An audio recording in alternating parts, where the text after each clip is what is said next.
बाबा, आपने कहा कि जो पुरुषार्थ में 4 सब्जेक्ट है, पुरुषार्थ में 4 सब्जेक्ट है, उसमें हल तुम बच्चे से याद करो, बस उसमें सब आ जाता है। तो आज आपने कहा कि जो हेल्थ वेल्थ बढ़ने के लिए, हेल्थ वेल्थ पाने के लिए ज्ञान भी चाहिए, याद भी चाहिए, सेवा करना चाहिए। तो कोई कोई माताओं का ऐसा होता है कि ये खाली याद ही करके बैठ के सुविधा होता है, याद में ही टिकती है। ज्ञान बुद्धि से अभी अभी सुनती है, अभी अभी उड़ जाता है। क्योंकि बुद्धि जो मुख्य पावर है आत्मा की, वो बाल बच्चों को जन्म देने में, पालने में खप जाती है। सारी बुद्धि रचना में चली जाती, तो बुद्धि क्षीण हो जाती है। जैसे गीता में कहा, संगात संजायते कामा, संग करने से कामना पैदा होती है उस बच्चे के प्रति। क्योंकि 9 महीने पेट में रखा है, संग किया कि नहीं, वर्षों गोद में खिलाया है, दूध पिलाया है, संग किया कि नहीं, तो उस बच्चे के प्रति कामना पैदा होती है, इच्छा पैदा होती है।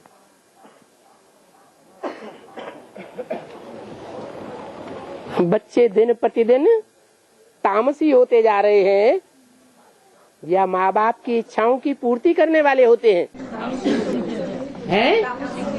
तो इच्छा की पूर्ति नहीं होती। कामेषु क्रोध आता है, कामना पूरी न होने से क्रोध आता है।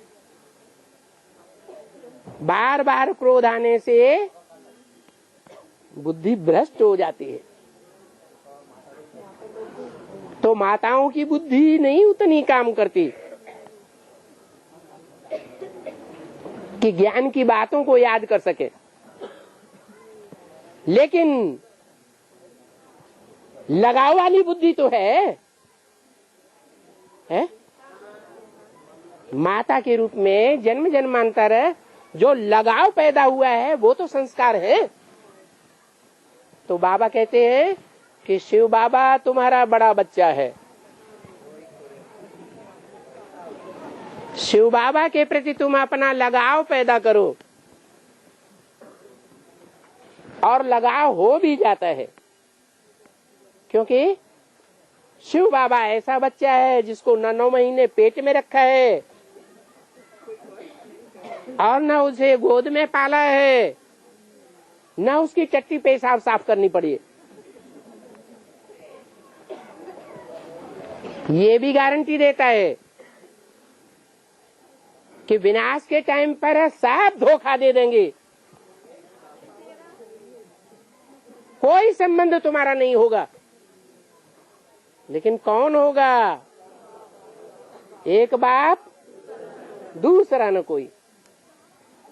बच्चे भले बाप को छोड़ जाते हैं, लात मार जाते हैं, लेकिन बाप फिर भी उन बच्चों को छोड़ेगा नहीं, साथ लेकर के जाएगा, साफ सुथरा करके ले जाएगा या गंदा ही ले जाएगा। तो माताओं को बच्चे के रूप में बाप की याद बहुत आती है, और याद जिसकी करेंगे वैसे ही बनेंगे या कुछ दूसरे बनेंगे। चोर डकैतों का बुद्धि से संग करेंगे तो चोरी डकैती के संस्कार आ जाएंगे। साहूकार का संग करेंगे तो साहूकारी के संस्कार आ जाएंगे। डॉक्टर के घर में बच्चा पैदा होता है, उसके अंदर डॉक्टरी के गुण ऑटोमेटिक आते रहते हैं। वकील के घर बच्चा पैदा होता है तो वकालत की बातें उसकी बुद्धि में ऑटोमेटिक आ जाती है कि पढ़ता है, न पढ़े तो भी आएगा। ऐसे ही माताओं की बुद्धि में जितनी याद ठहरती है, उतनी याद और कोई की बुद्धि में नहीं ठहरती। और याद जिसको करेंगे वैसे ही बनेंगे। लेकिन जैसे पूरी घी या तेल में डाली जाती है, पहले नीचे बैठी रहती है कि तुरंत ऊपर आ जाती है, ऐसे ही जब तक याद में परिपक्वता नहीं आएगी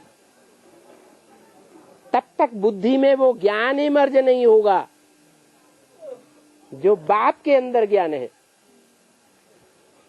जैसे ही याद में परिपक्वता आएगी और बूढ़ी माताओं के अंदर भी ज्ञान इमर्ज होने लगेगा। ज्ञान आने से वो मुख से बाहर निकलेगा या नहीं? मुख से बाहर निकलेगा। नौजवानों की बात को लोग ज्यादा विश्वास करेंगे या माताओं और बूढ़ियों की बातों का ज्यादा विश्वास करेंगे? तो माताओं की सर्विस भी होगी। अधारणा वाली धरनी तो होती ही है माताओं की। तो चारों सब्जेक्ट ऑटोमेटिक अंत में आ जाएंगे या नहीं आ जाएंगे? तो एक योग में विजयी तो सब सब्जेक्ट में विजयी। योग में फेल, सब सब्जेक्ट में फेल। योग माने प्यार, योग माने याद। जिससे प्यार होता है उसकी याद ऑटोमेटिक आती है।